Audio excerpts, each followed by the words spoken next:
Hey everybody, welcome to Connect and Go podcast. Got a little bit of a different one for you tonight. So, for those of you that don't know me, my name is Jackie Grant. I'm Breakfree Consultancy and everything else that we have, which you can check out on our website, breakfreeconsultancy.com. So, today's topic, the goal of tonight's topic is that with the person I'm about to introduce, we're going to have a bit of fun. We're going to try and have a little bit of fun. So, hang in there with us as we do it. Some of it might come across as a little bit serious, but just relax into it, just listen, enjoy, or tune out if it's not for you. But it is around the NDIS. So without further ado, Laura, I welcome you to the show. Hello, thank you. If you would like to just introduce yourself to the listeners, a little bit about who you are and, why are we doing this what if show? Yeah, absolutely. So, my name's Laura. I come from 15 years background in health. I've done some time with youth justice. I've done some time overseas. A lot of administration work, and really for the last 5 years, what I've zoned in on in working is around the NDIS sector. Mainly, we work in looking at how we respond to incidences and how we improve and streamline what we are doing for businesses, Mm-hmm. just to make life sort of simpler, but also, make compliance simpler.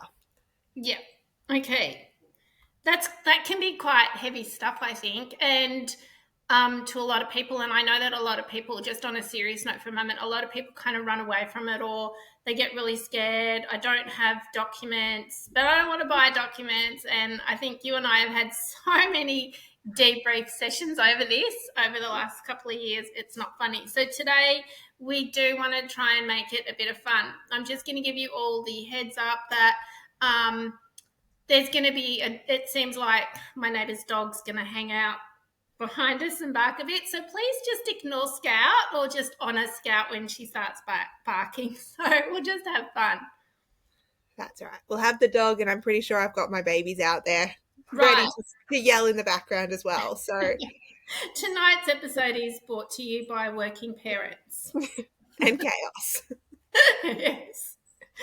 All right. So I think what I would love to do in our what if scenarios is start with, because there's just been the announcement of the new minister for the NDIS. So we've just got over the election, and now we're into who's who in the zoo, so to speak. No disrespect to our parliamentary leaders.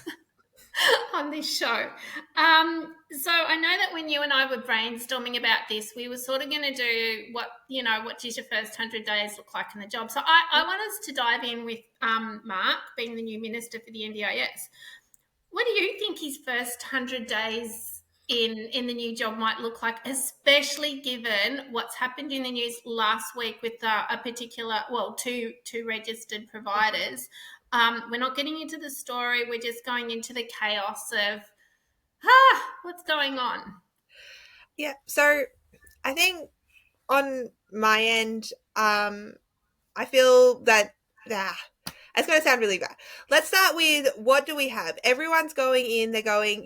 Providers are corrupt. Participants, they push for things. Everything else like that. There is nothing but a blame game. So personally, from my perspective, I think in order for the first 100 days to be successful, Mm. is he has to take that element of blame game out of there.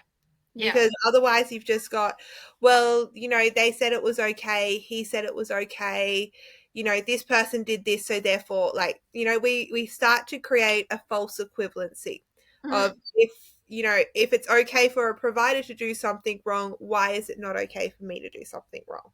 Yeah. Um, And I'd love for him to have a look at the whole clarity around what a provider is. Like, mhm. forget about registered and unregistered, because, and then the whole thing of like all the registered providers are dodgy. And it's like, no, there's unregistered providers that do the wrong thing as well. So can we stop that? Yeah, I think we have to stop looking at it as dodgy versus what are people doing intentionally. Yep. And what do people actually not know? Where have, you know, the like again, I'm a consultant. Where have we as consultants created a chasm? Where has the NDIS put out information? And, I love that they try to make information accessible, but at some Mm. points, the information becomes so accessible that it's at the detriment of actually providing qualitative information that someone can use. Yes. It's really great to say, well, the legislation is there and the legislation is really clear. Mm. But, even within the legislation, it's open for that level of interpretation where it's purposefully left open to allow an individual to be able to adapt within it. Mm. This is, the NDIS was built to be something that was completely different to what we had before. It Yes. was built to try and be different to what the rest of the world had. And it's been an interesting, I guess, almost experiment. Mm-hmm. But the gaps don't exist because, the system is there. The gaps exist because we allowed for a deficit in access to information. Yep. And so, like I said, we have to, again, remove blame game and go back to what is being done intentionally. And Yep. so, with these providers that have come through, was there a background and a history that should have been more known, and was enough information being looked at when actually going, yeah, let's register these individuals? Yeah. Yeah. And So, I think and too, yeah, it's just sorry to cut in, but I really think that's a really valid point of the registration process and checks and balances, so to speak, at that point. and I guess moving on to that, that does actually extend to any person or any individual that opens a company in Australia now has an Australian director's number, which Yes. means there is that element of there is a way for the checks to happen. Mm. How does that system then lend itself to be able to go, well, maybe we don't have to register every company, but maybe the system can actually put, alerts where if they are going to be getting government funding, there is a check in their background that kind of goes, maybe this ACN should be on notice for, Mm. the history that does not align with having access to government funding. Yeah, Is that a exactly. system that can be looked at? And that is definitely something that I think would help with that whole unregistered registered provider gap without having Mm. to take away that perception of choice that exists within being able to go, I want this provider, that provider, everything else Mm. because of the registration levels. Yeah, and we do know that mandatory registration has been a hot topic probably for the last 18 months, but once again, it's kind of like making announcements and then nothing happens. So then people don't really know. And I think, like, as you said, you refer to yourself as a consultant. I refer to myself as a coach. At the end of the day, we do really similar things, which is empowering businesses to actually know what is required being a business owner in Australia. So I think, too, you and I have touched on this a bit, but it's not something that a lot of other people talk about is what if all the agencies, so there was better communication, which you've touched on with like ATO directors, even community visitors to still houses to help the NDIS not have to be there all the time. So they know if a community visitor comes in, they have to let them in and just to help support the most vulnerable people to minimize the chances of them losing their home like we've just seen. Yep. And I think that's just that's the big gap that is there. And we're going back to what would we like to see in the first 100 days, or what do you think the most important thing in the first 100 days is?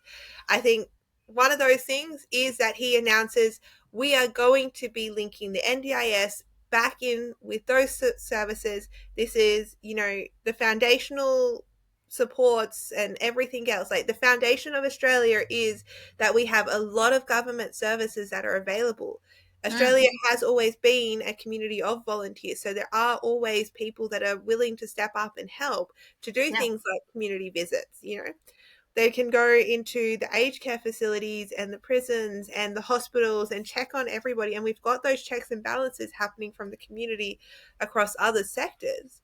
Yep. And so, yes, I do think part of the first 100 days for the NDIS, I would love to see, or if I was doing it, I would want to be seeing, let's link back into those services. Let's, start to open that level of communication back up to say the NDIS is not an island Mm. of services. It is an additional service that is there to link back in to help to remove the barriers that exist as a result of disabilities, Yep. to allow people to access all of those other services, to allow people to feel secure and safe in their own homes, to ensure that they're getting quality support. Yes. Like, how does the NDIS go back to the training resources that are part of, Australia has universities and TAFEs and like just even community programs that are designed to provide training resources to individuals. Mm. How does the NDIS then follow up with that and go, well, these options were made available for free to people? Mm. How do we, as the NDIS, encourage people to take on those free resources and free services Mm. to improve what they can then deliver to our end participant, or our, I Mm. know we don't like to use the word customer, but essentially to our end service user, Yes. to make their overall experience better. Yeah. And so that's just it. Yeah. Announce that. Announce the links to the services. Announce this is who we are. We are no longer an island. We no longer want to cut everybody else out. We Mm. want to work with everybody Mm. because we care about the safety of the people who are receiving services. 100%. Love that. Love that. I would love towards the end of the 100 days, because I don't want to give him too many things, right? Like, just get into the job. Um, but I would love some openness and conversations around how the payment structure of the NDIS works better. And I know you and I have talked about this multiple times, and I am going to put in an idea to them. But I think if we look at things like Medicare, like what we've already got in place, like let's not reinvent the wheel as such if we don't have to. But and I don't know this. I haven't done a huge amount of research, but we don't hear about fraud in Medicare or anything like that. So I know that there's been more money promised to look into fraud, but payment locks are now becoming this hot topic of where it's closing businesses and businesses that actually did nothing wrong. Like they were actually invoicing properly and things like that. So just at the end of those 100 days, just to start to look at other ways that may or may not work, at least be open. Yeah. Well, my opinion on payment locks. I will qualify. Like, payment fraud happens across anywhere where there is somewhere that a human being can take advantage of.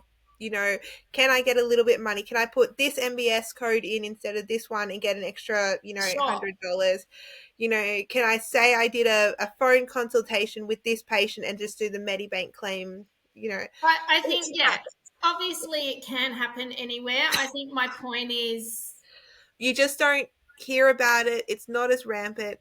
Some of that may have to do with the overall time. Like, Medicare has had time to settle, it's had time to yeah, get a lot of other, things happening in the background. NDIS, technically, sort of still in its baby years. yeah. Overall, Australia itself is still in its baby years. So let's give us credit for where we've come in the last 125 years or so. Well, we're But doing well because there isn't a system like NDIS when it works in other countries. So go us. yeah. So, in terms of those structures, we've done okay. Other Yeah, things in the past, we know where that sits. But yeah, in terms of some of these helping services, we are actually doing some good things. In terms of payment locks, you know where I stand. I don't like them. I don't feel it's effective. And I do think that it places an undue risk to the support workers yes, that work for companies. I think it places a risk on the participants. yep, It places the providers in a no-win situation. yes, And, I've had providers that have absolutely drained their savings account and Mm-hmm. gone into debt, Yep. paying support workers to support participants. Mm.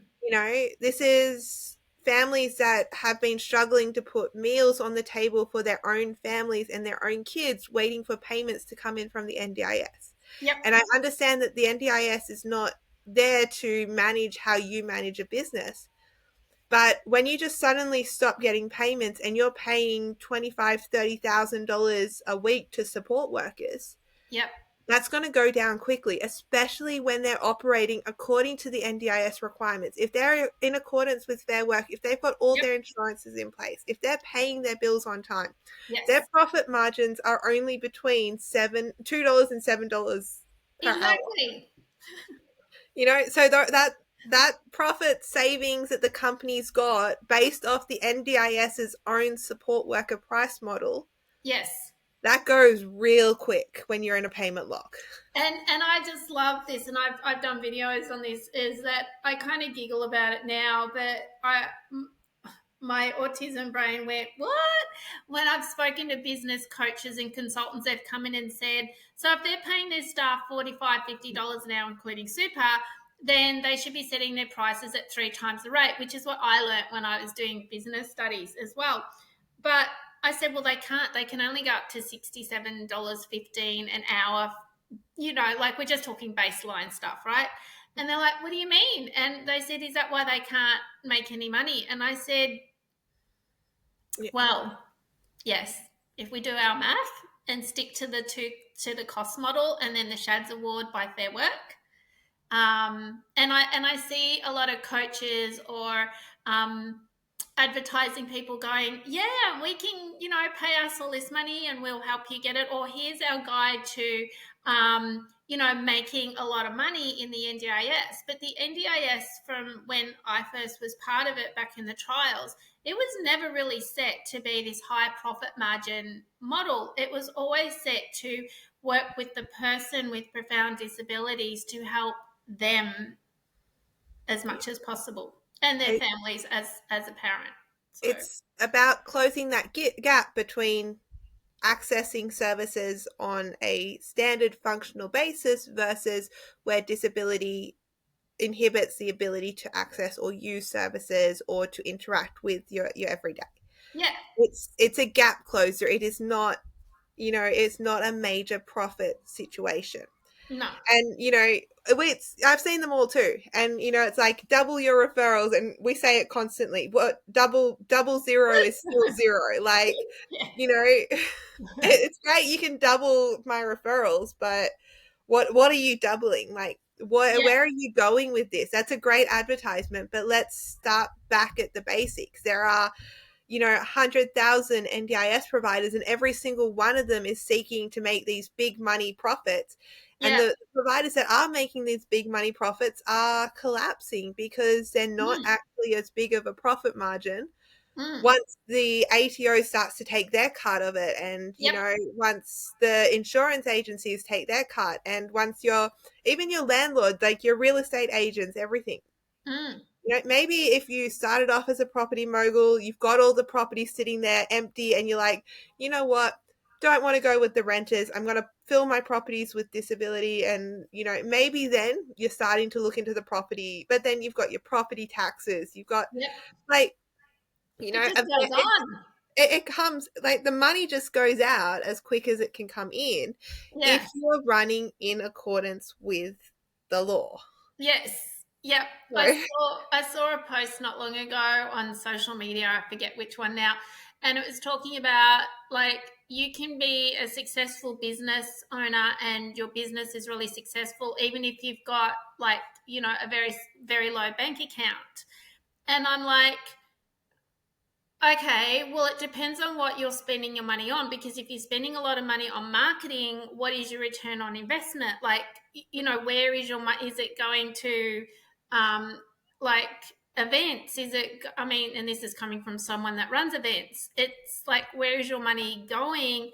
And you and I have talked about this a lot too, and I do posts on it, is looking at that sustainability of your business long term. So, are you better to have maybe a smaller business with 10 people you're providing services to, a small team of people, and that you slowly and a little bit of organic growth with that. And my book that's coming out will cover that a little bit more. But it's that sustainability, that long term, and am I doing what I enjoy? Because I don't know that if things don't change, I think that it's going to be harder for businesses to make a profit for the long term of NDIS alone.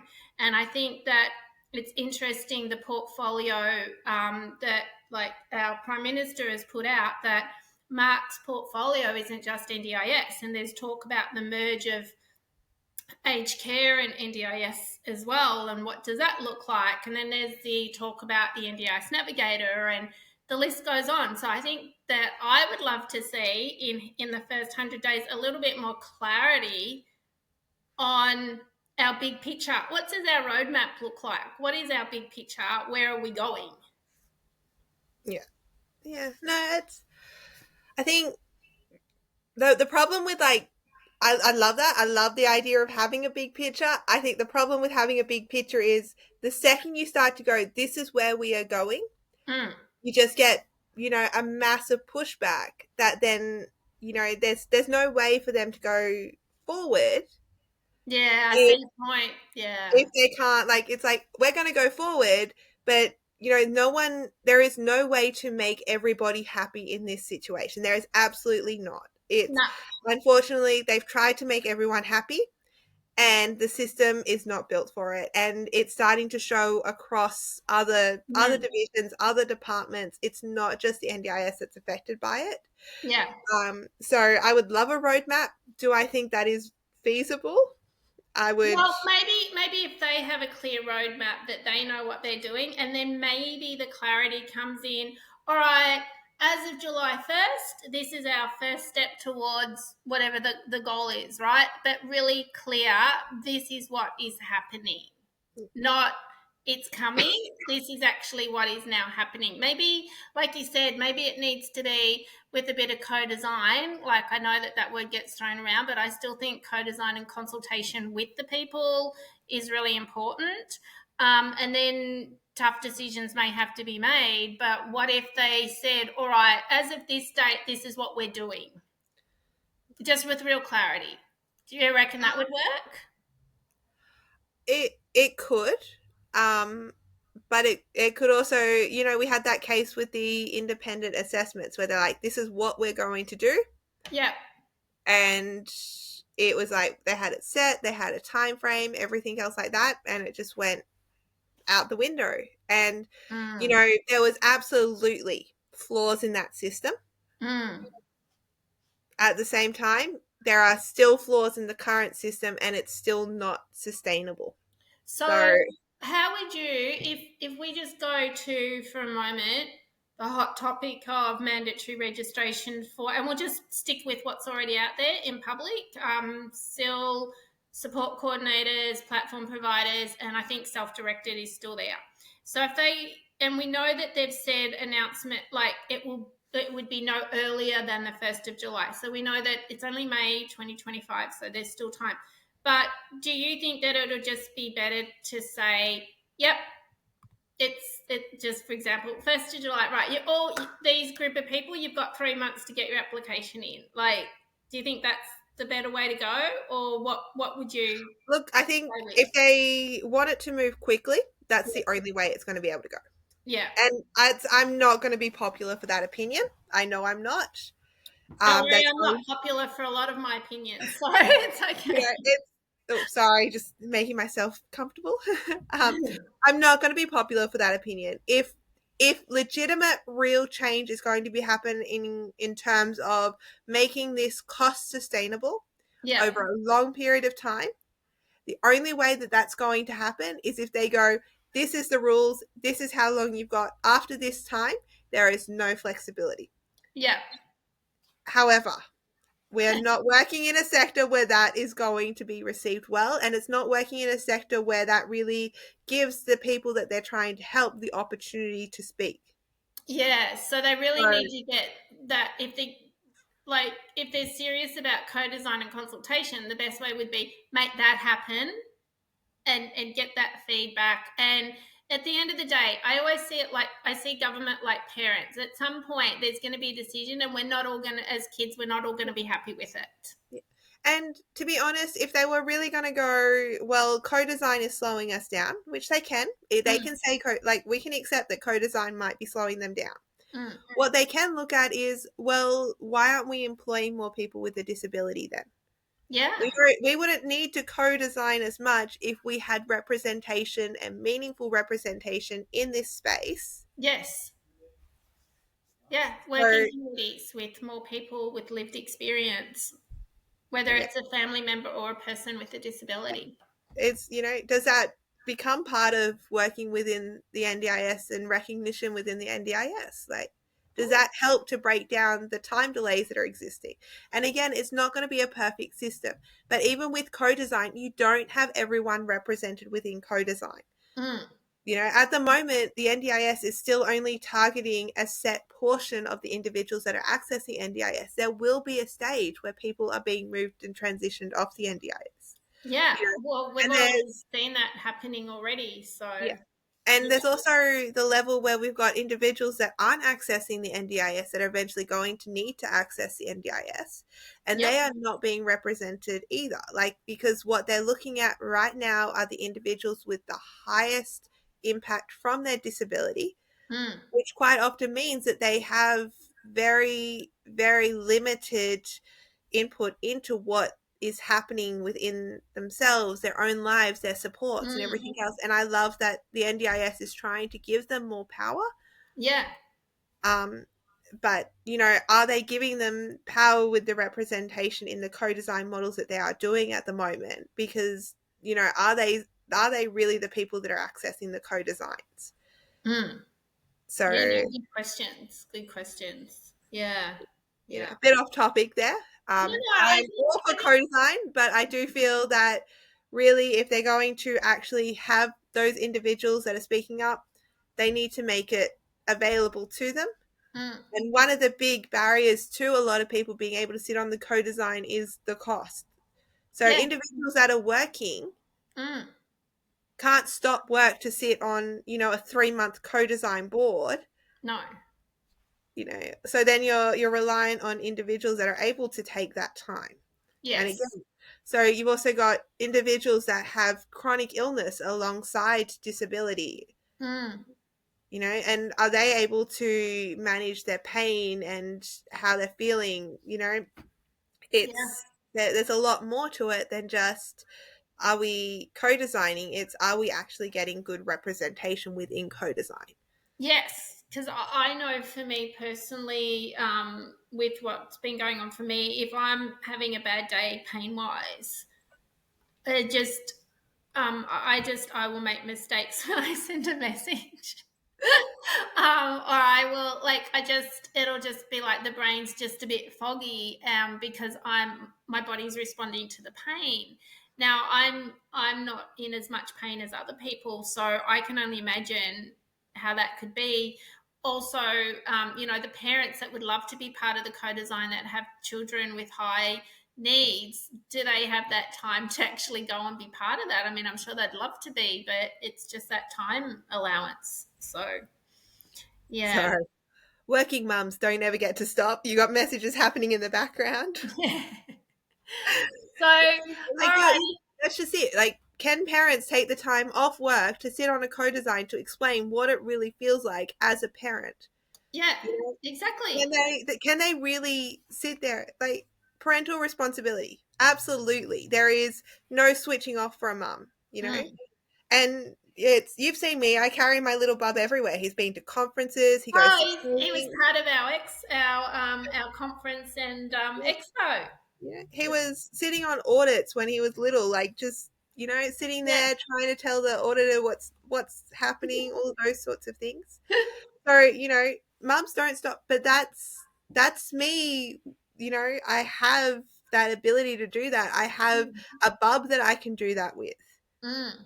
That is a luxury in Yeah. comparison to what a lot of parents experience. Yeah. And And yeah. But when they get like, that break with the support worker coming in, and they've built that trust, because that's a huge part of it as well, as getting the parents out the door. It's okay, you can trust your person with me. Um, then when they do go out, they get a little bit lost to what they want to do, because first off, it's exciting, but then after a while, it's like, now what do I do with my time? But it should also be a time that they're actually taking care of themselves. Like if they can go for that massage. So this co-design might be a good option, but it's going to take time to get them out the door to actually get to it, or yes, in the room to be on the video call or whatever. So I think that there's potential there, that it's also about asking the right questions of the people that could form part of it, and getting a broad mixture of people as well, because we know that there's some really strong people with strong personalities, but also strong contacts. They're great because they can speak up and they get the audience. But what about the everyday person that doesn't always have that opportunity? yeah, and I think they are a big group that are being missed. Yeah. And it's something that I would, again, really love to see addressed in all of these things. Um, I, but I think we've given the minister a good 100 first days. I think we've given them 100 days. Let's aim for something a little bit lighter on what would we do. I think the biggest thing is that just acknowledging the providers that are doing a great job. Mm, Like, I think having an acknowledgement from a parliament person such as the new minister, to say, look, we know that this is a tough sector, but we just want to acknowledge the people that are doing an amazing job. Can we just celebrate them? yes. And I think finding a different way to identify fraud is important. Yeah, And to identify the difference between fraud, like blatant, I meant to do this fraud, yeah. and I made a mistake. Oh, And 100%. The because the number of, like, the number of providers that have gone, I'm not getting my payments. Yeah. I'm not getting my payments. I'm not getting my payments. They are the same mistakes across the board. Yes. So, when we sit down with providers to manage these payment integrity inquiries, the first thing that we do is go, let's find what the mistake is and Mm, identify to the NDIS what mistakes have been made, mm. what money you can't claim, what money it is that you are actually going to be trying to substantiate the claims for. Yeah. Because, quite often, like, providers come to me and it could be the difference of like 70 cents a shift just based off, petrol cost, like Yeah. mileage cost. It could be huge differences in, the difference between personal care and cleaning. Yeah. And, you And know, simple mistakes of, I put in the wrong line item number. yeah, I didn't actually, because that's a lot. Like, there are a few that I've seen, but the one thing I want to emphasize with providers that are listening to this is why we love it when you have your documents, policies, and procedures in place, because then we've actually got, when you're in that payment integrity investigation, we actually have something to look at. yeah. If we don't have And anything to look at, it's a bit harder. but it's the same mistakes. And Yep. yes, eventually, like, we can get the mistakes over, we can get the claims substantiated, we Yep. can show the evidence of what happened, Yes. but constantly having to go back to participants and support workers and everything else to build up things and to be building, we've had providers having to make claims of statutory declarations. Yep. You know, Yeah, it I haven't had any of those. I think I've handed them over to you, but but well, this I one's a think, bit bigger. yeah, like, it's, we don't, we can't promise payments, we can't, No. because it's so up in the air. Mm, But, the NDIS themselves, it's a system where they can go, these gaps are becoming exactly the same mistakes over and over and over again. And yeah. at some point, if you realize that people are making the same mistakes and you allow those mistakes to continue to happen as part of an institution, which is what the NDIS is, it's an Mm, institution, you are creating that sense of, this is what this institution is. This is designed for people to make mistakes so that they don't get paid, so that they go broke, so that support workers don't get paid, so that mm, participants get kicked out of their houses or they don't mm, get support. yeah. This is what they are aiming for with doing that. and I know that's not intentional, No, but but it's a it's pattern that's emerging. absolutely. And it's the same mistakes over and over and over again. And you and I, we're out there, we're Mm. posting these are what the mistakes are. We're Yeah, posting the answers, we're posting the solutions, and we still end up having to sit for hours with providers yeah, going through each thing to identify these are the mistakes, these are the solutions. And yeah, there are just some things that we can't fix. If you never had insurance, if you never had a service agreement, if you never mm, had all of your safety things in place and something mm, happens, mm. well, then all we're doing is helping you to self report to everything else to try and minimize the cost of the fines and the Yeah, possible prison time and everything yes, else. And they are exactly. absolutely things that can happen. Yeah, and I think that's the biggest thing. Like a couple of weeks ago, I had some independents, and they're not getting paid, and they've got the letter from the integrity team, and they've said, Jackie, I need documents, and I need this, and I need that, and I went, wouldn't I just give them what you've got? Like if you need me to check it first, and they go, no, I don't do this kind of thing. I don't need to, and I'm like, yeah, I can't help anybody that's not willing to. And I said, so do you want to learn how to do this? Do you want to get through this? And they're like, no, I shouldn't have to do it. And I said, okay, maybe go speak to a lawyer because you gotta put your response together. And it's not about, like, when I'm going on about this, it's not actually about I'm trying to make a sale. It's like I'm trying to educate you on how to run a business that is safeguarding your business. It's safeguarding the people you provide a service to as well. And you and I both see the pattern. So we're saying to people, look, just do this, this, and this. If you start right, then you're going to minimize it. So if you do get that letter or that email, you, myself, or maybe another person has something to work with you with. And, there are so many people out there that are willing to help. Yeah, It doesn't, like, I don't rely on people coming back to go, but the number of times where it's been like, oh, this person gave me this, it was so much cheaper than what you were offering. yeah, And it's like, well, that's really bizarre because if you had to come to me and just ask for a document, most of the yeah, time I just send you a template for free. Like, it's cheaper yeah, for me to send you a free template yeah, and not do any work than it is for me to sit down and tell you how to, like, not send it to you and then wait for you to come back and then have to argue with you to pay money, like, mm, so you can't tell me that it was cheaper than me sending you something to yeah, just get over the baseline, like. yeah. And like, they just go, well, they had the whole lot of it and it was this and that, and it's like, okay, but did you use it?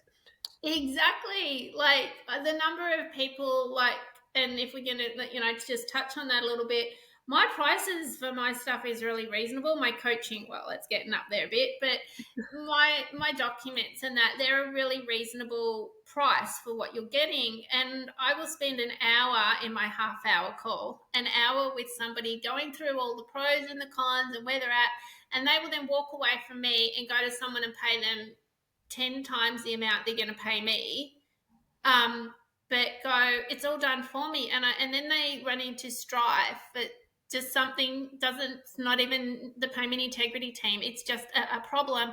And I go, but what does your policy say? What did your document say? Did you do a risk assessment? Like, I've just put a video out recently. I'll probably put it on other social media, and I've said, tell me how you do a risk, how do you identify risk? No, how do you hold on, let me start it again. How do you keep yourself safe and the person you're providing a service safe if you don't do a risk assessment? Mm. How do you do that? And I think that was something we had on, like, one of our first joint conferences or something. We Oh sat yeah, down and we were talking about the risk assessments, and yeah, everyone, like, it started off in the morning and everyone's like, oh yeah, Laura's the same one, same case every time, telling me I have to do more about risk assessments and risk management. And yeah, then when we sat down later in the afternoon, we actually broke down cases where risk management had failed within not just NDIS, but also within yeah, other businesses. yeah. Um, Sorry, little ones in the room. Let me just wave my arm around. we broke it down and we went, this is across the board. Like, this is Yeah, not just specific to disability. yeah. And, again, doesn't matter how many times we put it out there. Hmm. So, Yeah, we're not putting it out there to be annoying. We're trying to actually say use some drama and the need for us yeah, yeah. just to protect you. So, all right, I think that we've given the minister an amazing opportunity to have a variety for the first 100 days. I would say so. I think 100 days should be covered. Yeah, yeah. All right. So, just so that we keep the audience entertained, is there anything else that you would love to cover today? I think that we might try and do this as a bit of a regular show, in the sense of because when we sat down and started talking about this, you sent me a PDF that was 4 pages long, and that was just the draft. So we could talk to a lot of different things. But yeah. So, what would be one message for the listeners? um, Moving forward based on what we've chatted about tonight or today? I think for me right now, the NDIS as it is cannot survive. Mm-hmm. So, yes, there are going to be changes, and change is scary. Change is inherently scary. Yep. I think let's be open to the fact that change needs to happen Mm, because, like I said, it's not just the NDIS that is being affected mm, by the way that the NDIS is being run. yep. I go off about it a lot. I do. It's things like having individual student OTs that aren't spending that time in hospitals, in training environments and things postgraduate. Mm, It's, going off and just going, there is no layers and tiers to understanding why you work up and why you continue your education and your learning mm, and your progression. mm, Like, I love the idea of a blanket, but the idea of the blanket, for instance, with the OT, is that if you're a junior OT, you've got a supervising senior OT until mm. you get yourself up to that level. 100%. We do And that in nursing. yeah, we do it in nursing. We do it, you've got an apprenticeship for building. You've Yep. got an apprenticeship for hairdressing. I can't, I couldn't walk into a hairdressing salon and say, I would like to cut somebody's hair or dye somebody's hair, and they wouldn't just give me the equipment and go, off you go. Mm, But I could walk into a disability company right now and go, I would like to look after your most complex participant with the worst behaviors or with a tracheostomy or with a ventilator. And they would go, yeah, absolutely. We'll tick you off. You can do this e-learning. Some of them might have a competency. Some of them might orientate me to the participant. Nobody, like, not every company is double checking that I know how to do what I say I know how to do. or even worse, is that you start up as a sole trader and go, I can do peg feeds and medication and I get mental health, and they've not done mental health first aid. They've only helped seen a peg feed, but they haven't actually done anything with it. They don't realize that they could potentially kill this person because isn't it just putting this feed up and putting it through the pump and just pressing it? Like, Uh, is that just not what you do? so yeah, that's just it. Like, there is, within that space, I do think that there needs to be that element of us being open to changes Yeah. to create that level of safety to remind us that these are real people. Participants are real human beings. And they Yes. deserve dignity, they deserve respect, and they deserve individuals that love what they are doing, that are continuing to learn, continuing to improve in what Mm, they are doing to mm. keep them safe. 100%. I You think don't we're going to end it on that note because that's a really good place to end it. So, guys, thanks for listening. Remember, wherever you listen to this, like, subscribe, and follow. Laura and I will talk behind the scenes, and I think we'll do a few more of these because yeah, we have a lot of hot topics, but we're also the big thing that we're about is bringing the best out of what we can with safety. Yeah, Yeah. All right. Thanks, absolutely. Laura. All right. Thank you. Catch up.